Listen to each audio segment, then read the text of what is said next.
और देखिए, चाणक्य से लेकर के और बाबू जयप्रकाश नारायण तक और स्वामी सहजानंद से लेकर कर्पूरी ठाकुर तक, महात्मा गांधी हों या लोहिया हों, बिहार सबकी कर्म भूमि रही है।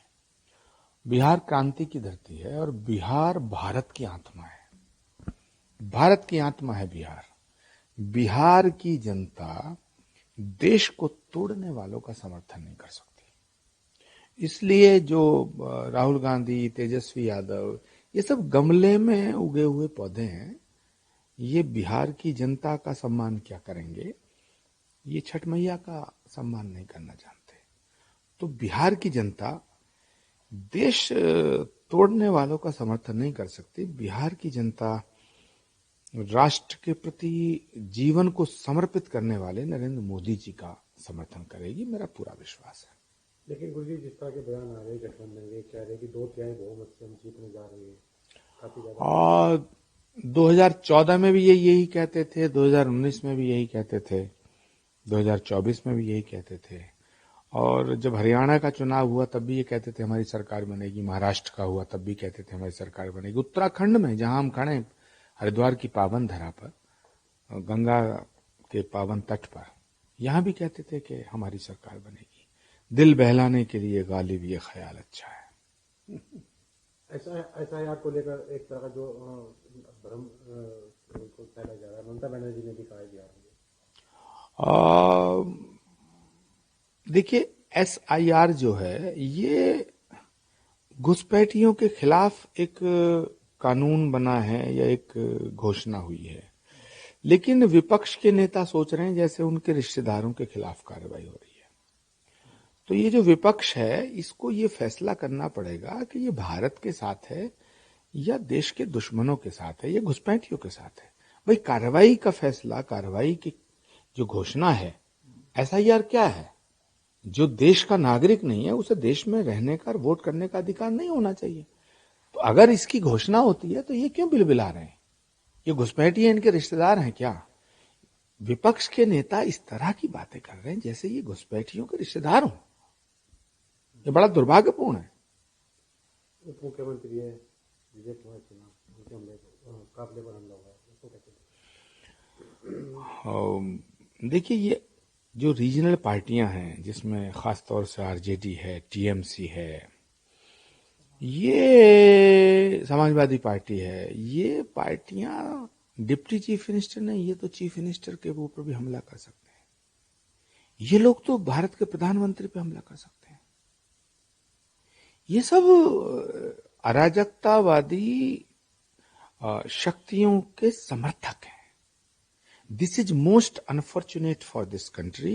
This is most unfortunate for our democracy. Rahul Gandhi ji ने एक बार फिर वोट चोरी को लेकर बयान दिया। पूरी जिंदगी देश की संपदा को चोरी करते करते बीत गई है, लूटते लूटते बीत गए, और वोट चोरी का इल्जाम नरेंद्र मोदी पे लगाते हैं। नरेंद्र मोदी जी का जीवन का एक एक पल इस राष्ट्र को समर्पित है। ना उनका कुछ निजी सामान है, ना उनकी कुछ निजी संपदा है।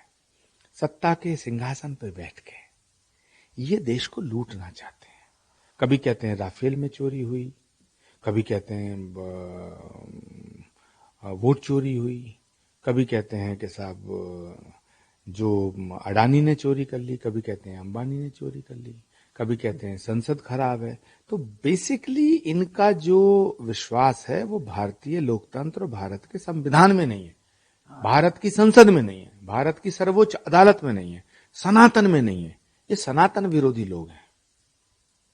अच्छा गुरु जी, प्रियंका गांधी के को लेकर बड़े शोक नरम रहते हैं आप बिहार चुनाव में, लेकिन रूप दिखा उनका भी चुनाव में। देखिए, प्रियंका गांधी जी अपनी मर्जी से कांग्रेस में कुछ नहीं बोलती हैं। वो वही बोलती हैं जो उन्हें बोलने को राहुल गांधी जी की टीम कहती है। प्रियंका गांधी जी के साथ कांग्रेस में बहुत ही बड़ी साजिश हुई है और वो साजिश की शिकार हुई है। इससे ज्यादा मैं प्रियंका जी पर कुछ नहीं कहना चाहता। रेवंत रेड्डी को लेकर आपका बयान है, मुस्लिमों को देखिए, कांग्रेस वो पार्टी है जिसने मुस्लिम महिलाओं का हमेशा अपमान किया है। शाहबानो के केस में सुप्रीम कोर्ट ने ये फैसला दिया कि 3 तलाक को हटा दिया। 3 तलाक नहीं होना चाहिए। 3 तलाक शरीयत के हिसाब से, इस्लाम के हिसाब से भी गलत है और 3 तलाक कानून के हिसाब से भी गलत है। सुप्रीम कोर्ट ने हटा दिया, लेकिन कांग्रेस की सरकार ने उसे फिर बहाल कर दिया। तो मुसलमान बहनों का, जो मुस्लिम बहनों का जो सम्मान नरेंद्र मोदी जी ने किया है, वो तो उसके लिए कोई सबूत की जरूरत थोड़ी है। दुनिया के सामने 3 तलाक को हटाया गया। और अभी कांग्रेस के राहुल गांधी से पूछिए ना, आप अखिलेश यादव से पूछिए, तेजस्वी यादव से पूछिए, तेजस्वी यादव से पूछिए जो मुख्यमंत्री के कैंडिडेट हैं, उनसे पूछिए कि 3 तलाक को हटाना ठीक था या गलत था। क्या मुस्लिम बहनों का जो सम्मान है वो नहीं होना चाहिए? तेजस्वी यादव इस पर जवाब नहीं देंगे। आप सवाल करिएगा। अगर वो कह दें कि 3 तलाक ठीक था,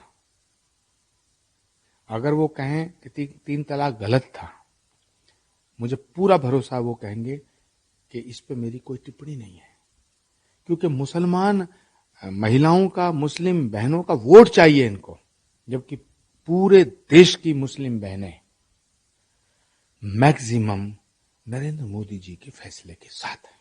मुझे लास्ट क्वेश्चन है, सम्राट चौधरी ने कहा है कि लालू प्रसाद यादव के परिवार से कोई भी चुनाव नहीं जीतेगा। मैं इस पर कोई टिप्पणी नहीं करना चाहता, क्योंकि मैं कोई ज्योतिषी थोड़ी हूं कि भविष्य में क्या होगा। बिहार की जनता जिसे चाहेगी चुनाव जीते, वो जीतेगा, जिसे चाहेगी नहीं जीतेगा। लेकिन मेरा पूरा विश्वास है कि बिहार की जनता देश तोड़ने वालों को वोट नहीं देगी।